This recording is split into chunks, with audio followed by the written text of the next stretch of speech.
Republic TV, and my name is Kriti Mehta. Welcome to today's segment of Quick Morning, where we delve into the latest news and updates from across the country and around the world to set the tone for your day. Now, today is the high-octane battle for Delhi. The BJP, the Aam Aadmi Party and the Congress are vying to covet the national capital's power. We'll bring you those updates and more stories from the realms of business, sports and entertainment. But first up, let's start with stories from across the nation this quick morning.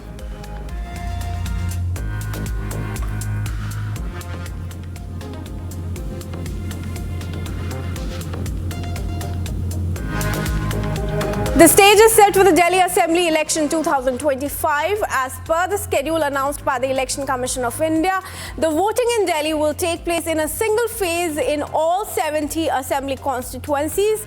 The eligible voters will be able to cast their ballots in the designated polling booths from 7 a.m. onwards. The result of the Delhi election will be announced by the Election Commission of India on February 8. Prime Minister Narendra Modi will visit the Mahakumbh Mela in Prayagraj, and around 11 a.m. he will take a holy dip at the Sangam. Mahakumbh, which commenced on Posh Purnima, is the world's largest spiritual and cultural gathering, attracting devotees from across the globe. The Kumbh will continue until Mahashivratri on February 26. Prime Minister Narendra Modi on Tuesday launched a sharp attack on former Delhi Chief Minister Arnab Goswami ahead of election, and also took a repeated jibe at Rahul Gandhi in his reply to the motion of thanks to the president's address, as he emphasized that the BJP-led government believes in ensuring resources are spent towards public welfare. He also slammed former Congress chief Sonia Gandhi's remarks on the speech of President Draupadi Murmu in Parliament. The Prime Minister said that his government has not given false slogans to the poor, but true development. He said that the government has worked for all sections of society and believes in ensuring resources are spent towards public welfare. कुछ नेताओं का focus घरों में jacuzzi पर, stylish showers पर, लेकिन हमारा focus तो हर घर जल पहुंचाने पर। मैं राजनीतिक हताशा निराशा समझ सकता हूं, लेकिन एक राष्ट्रपति के खिलाफ क्या कारण है? क्या कारण है? And a case has been registered against Haryana Kurukshetra district AAP Supremo Arvind Kejriwal in connection with his poison in a Yamuna Remark on Tuesday. Now, as per the FIR, the case has been registered against the former Delhi Chief Minister and other unknown members of the Aam Aadmi Party at Shahabad Police Station on a complaint filed by Kurukshetra resident and advocate Jagmohan Manchanda on Tuesday. Kejriwal has been under fire from the BJP for his poison in Yamuna Remark, with the Saffron Party leaders criticizing him for his irresponsible statement. The BJP leaders had accused Arvind Kejriwal of spreading fear not only among the Delhi people but also among Haryana citizens with his false claims. माननीय न्यायालय के आदेश के बाद थाना शाहबाद में मुकदमा number 72 दर्ज हुआ, जिसमें मुकदमा दर्ज करके आगामी तफ्तीश शुरू कर दी गई है। तफ्तीश के दौरान जो भी साक्ष्य सामने आएंगे उसके कार्रवाई। And Defence Minister Rajnath Singh on Tuesday accused Rahul Gandhi of making false allegations about the army chief's statement on the India-China border situation. Participating in the debate on the motion of thanks on the president's address, Rahul Gandhi in the Lok Sabha on Monday raised concerns over China, alleging that despite Prime Minister Modi's denial, Chinese forces had occupied Indian territory. And moving on, demonstrations and candlelight vigil were held at several places in Kashmir on Tuesday against the killing of an ex-serviceman in a terror attack. Terrorists shot dead former soldier Manzoor Ahmed Wage and injured his wife and 13-year-old niece in an attack in Behibag village in South Kashmir's Kulgaon district on Monday. Now, this was the first killing of a non-combatant this year in a terror attack. Candlelight vigil was held in Kulgaon, Anantnag, Baramulla and Kupwara districts against the killing. The terror attack has drawn widespread condemnation. Lieutenant Governor Manoj Sinha said the perpetrators would be punished soon. And the Hindu Munnani members staged a massive protest at Palanganatham on Tuesday evening, barely hours after the Madras High Court gave its nod for the agitation at the new venue against the incident of a group of persons consuming non-vegetarian food at Thiruparan Kundram Hill. Now, though the temple on the hilltop is dedicated to Lord Subramanya, there's a Sikandar Badusha Dargah on the hill. Things had been normal in the town until a group of people allegedly consumed non-vegetarian food on the hillock, much to the ire of the Hindu devotees recently.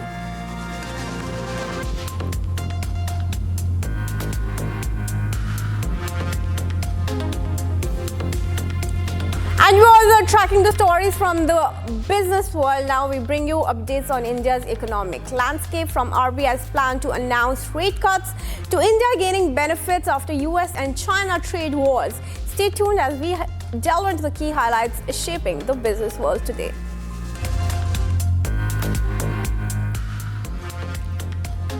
Perplexity AI CEO Ravan Srinivas has stirred speculation with a cryptic post on X, simply writing TikTok. His tweet comes as ByteDance faces mounting pressure to sell TikTok's US operations or risk a complete ban. The timing of Srinivas's post has led to speculation that Perplexity AI might be interested in acquiring TikTok. Reports suggest that the AI startup has proposed a merger structure that would allow existing ByteDance investors to retain their stake while giving the US government a significant ownership share post-IPO. And the RBI is expected to announce a rate cut in its upcoming policy meeting in response to growing concerns over economic growth and liquidity conditions.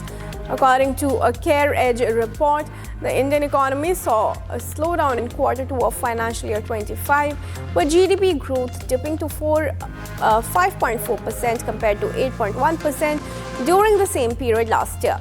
The moderation in growth is largely attributed to disruptions from election period and adverse weather conditions. Consequently, the growth forecast for financial year 25 has been revised down to 6.4% from earlier expectations. And cloud computing giant Salesforce is laying off over 1,000 employees while simultaneously hiring workers to expand its artificial intelligence division. The affected employees will have the opportunity to apply for other roles within the company, but it remains unclear which departments are impacted. Salesforce has yet to respond to requests for comment. And the trade war between the US and China is expected to benefit Indian exporters in increasing their shipments to the American market. According to sources, the country was the fourth largest gainer when the US imposed higher duties on Chinese goods during US President Donald Trump's first tenure. After coming to power again, Trump on Saturday signed an order to impose stiff tariffs on imports from China, fulfilling a campaign promise but raising the prospect of increased prices for American consumers. The GST Council will soon take a decision on having fewer and lower rates as the review work is almost complete, Finance Minister Nirmala Sitharaman said on Tuesday. Now, currently, the GST is a 4-tier tax structure with slabs at 5%, 12%, 18% and 28%. Luxury and demerit goods are taxed at the highest bracket of 28%, while packed food and essential items are in the lowest 5% slab. The council, chaired by Sitharaman and comprising her state counterparts, has set up a group of ministers to suggest changes in GST rates as well as reduced slabs.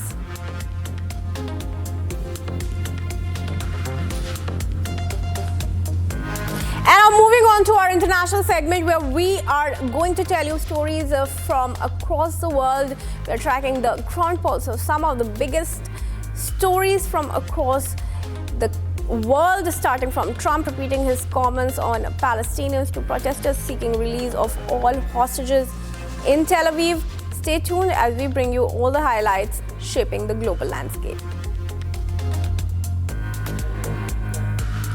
As Trump renewed efforts to strengthen border security and crack down on illegal immigrants, U.S. Defense Secretary Pete Hegseth made his first visit to U.S.-Mexico border. In his visit to there, Hegseth vowed to the use of thousands of active U.S. troops to help controlling migrant crossings. He also revealed the plans to establish 100% operational control of the U.S.-Mexico frontier. And I'm proud to be here with Tom Homan today. He's been with us all day long. The border czar, whose charge it is to make sure we secure every square inch of the southern border. He and men and women like him have been doing that for decades. And frankly, the Defense Department has been helping on the border for decades, just not at the level that President Trump has charged us with right now. Because we believe, and he believes, that border security is national security. Syria's interim president called for international pressure on Israel to force her to withdraw from the buffer zone in southern Syria. During a visit to the Turkish capital, Ahmed al-Shara also said that Turkey and Syria were building a joint strategy to confront security threats to both the countries. Al-Shara was in talks in Turkey focused on Syria's economic recovery as well as the presence of Kurdish-led forces in the north of the country that Turkey considers to be a security threat. And after Rwanda-backed rebels claimed control of the Congo's Goma, Red Cross workers continued to bury victims of last week's fighting in mass graves. Congolese Interior Minister Hakim Shabani claimed that around 2,000 bodies had been buried in a mass grave. The latest fighting forced hundreds of thousands of people who had been displaced by years of conflict to carry what remained of their belongings and flee again. Conflict between the rebels and the Congo government arose after the rebels have been vying for power in eastern Congo, which holds vast mineral deposits critical to much of the world's technology. And up next, protesters and families of hostages marched to the U.S. Embassy in Tel Aviv, calling on President Trump to reach an agreement to release all the hostages. The protest comes at a time when U.S. President Donald Trump and Israel Prime Minister Benjamin Netanyahu are set to meet as the Israeli Prime Minister faces competing pressure from his right-wing coalition to end a temporary truce against Hamas terrorists in Gaza.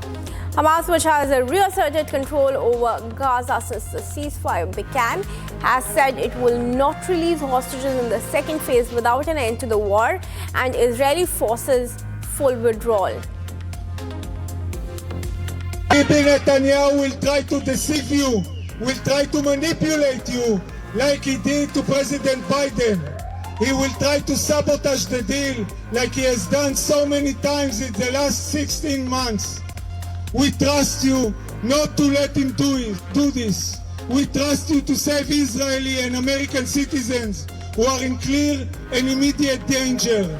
Seal the deal! And President Donald Trump said that he's given his advisors instructions to obliterate Iran if it assassinates him. Trump made these remarks while signing an executive order calling for the U.S. government to impose maximum pressure on Tehran. Trump's comments come after an Iranian plot to kill him before the presidential election was thwarted. Well, they haven't done that, and that would be a terrible thing for them to do, not because of me. If they did that, they would be obliterated. That would be the end. I've left instructions. If they do it, they get obliterated. There won't be anything left.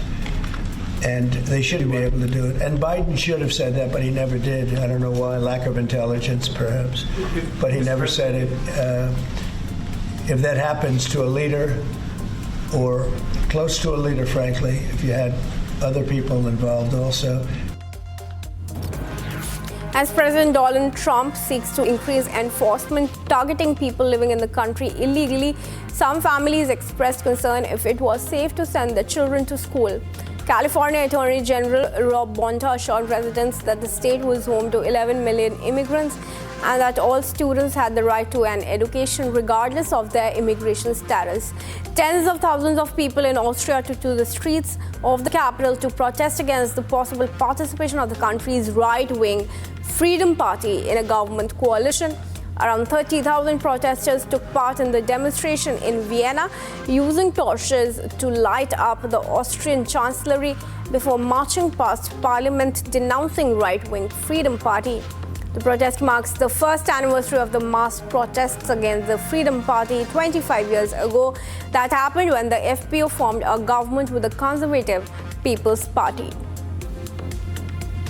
This is especially important in our state where 11 million immigrants call California home, each deserving of every opportunity to pursue their California dream, including providing their children with a safe education. I'll repeat, in California, all students have the right to an education. Democratic leaders in the US House and Senate are pushing legislation to prevent Elon Musk from accessing the federal government's private, sensitive data on US individuals. Democrats, for their part, accused Musk of leading a coup from within the government by amassing unaccountable and illegal power. It all started when Musk's Doge team was denied access to sensitive information by two security officials of USAID, and after the incident, hundreds of employees of USAID were locked out of computer systems following Trump's announcement of shutting down the agency.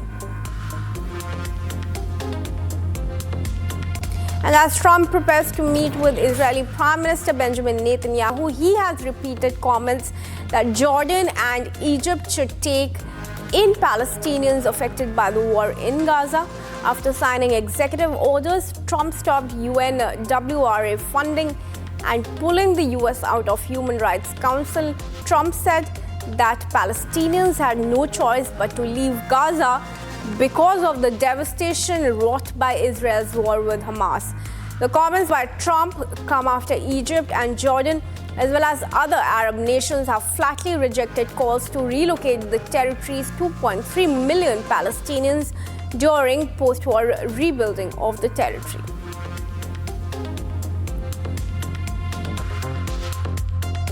Yeah, I would like to see Jordan. I'd like to see Egypt take some look. The Gaza thing has not worked. It's never worked. And I feel very differently about Gaza than a lot of people. I think they should get a good, fresh, beautiful piece of land, and we get some people to put up the money to build it and make it nice and make it habitable and enjoyable.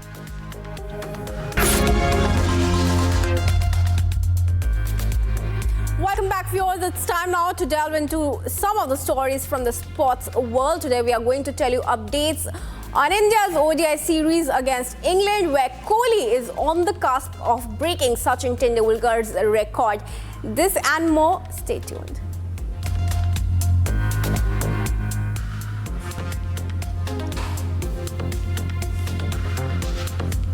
Now, in form, mystery spinner Varun Chakravarti was on Tuesday included in the Indian ODI squad after his heroics in the just concluded T20I series against England, as the team management wants the KKR mystery spinner to keep up the momentum.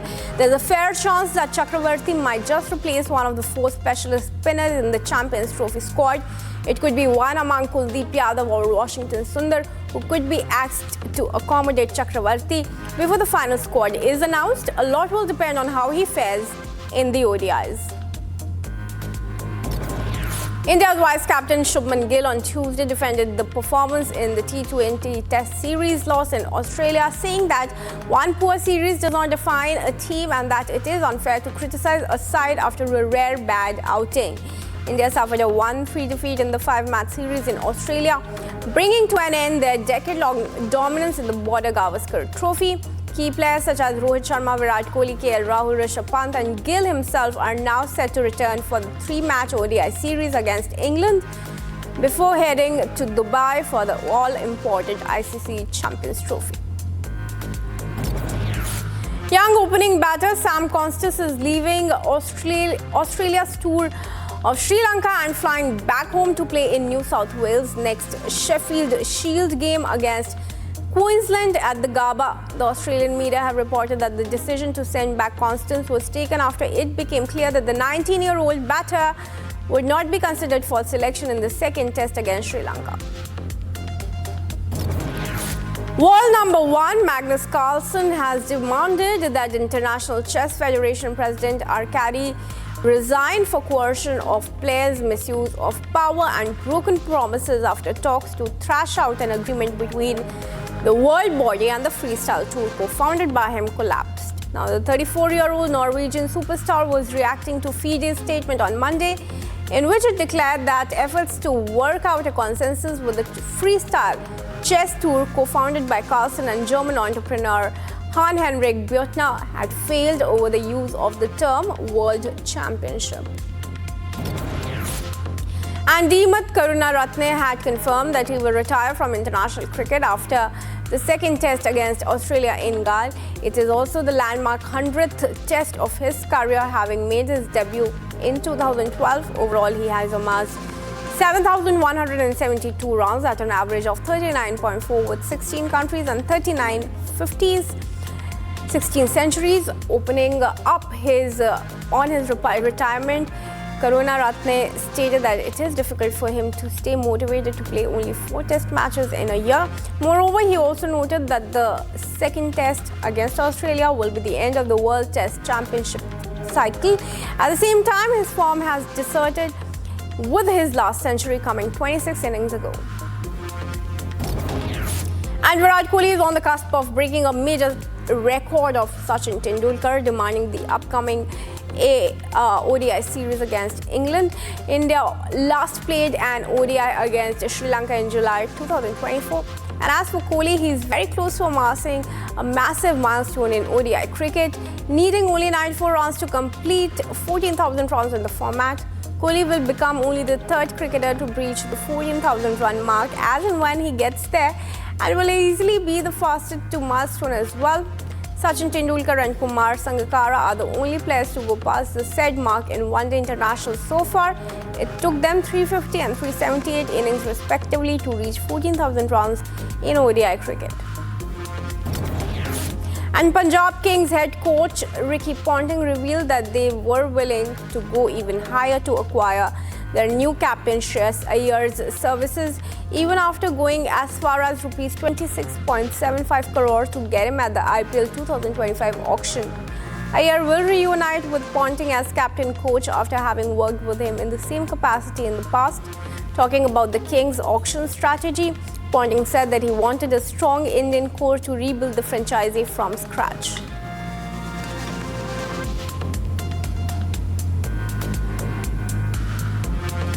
And riding the buzz, it's time to delve into the top entertainment stories. Now today we bring you highlights from the Cannes Film Festival, where Juliette Binoche has been announced the jury president in May 2025. This and more as we unravel all the latest updates shaping the entertainment world. Crowds packed a soon-to-be closed theatre in Hong Kong to watch a traditional Cantonese opera featuring a non-traditional star, Donald Trump. A Hong Kong opera actor, Leung Kun Tin, wearing a blonde wig, played his role as Trump. Another opera actor, Roger Chan, played former US Vice President Kamala Harris, wearing her iconic blazer with pearl necklaces. Cannes Film Festival announced that Juliette Binoche will be the jury president in May 2025. The French actor will succeed American director Greta Gerwig. The festival will take place between 13 and 24 May.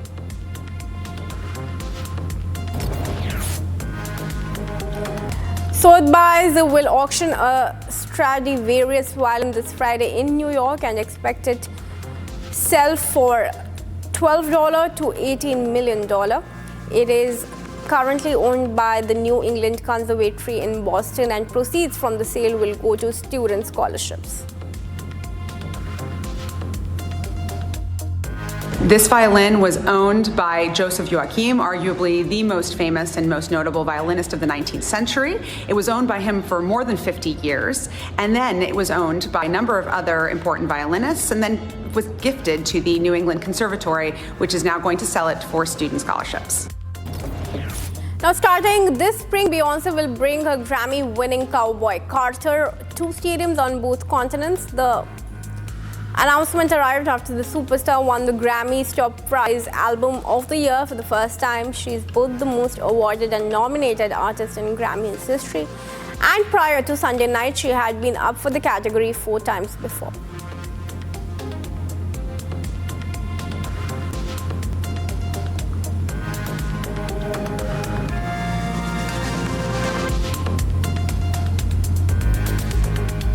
And that's a wrap on today's edition of Quick Morning. Stay tuned to Republic. At 7 a.m. we come up with our show live this morning.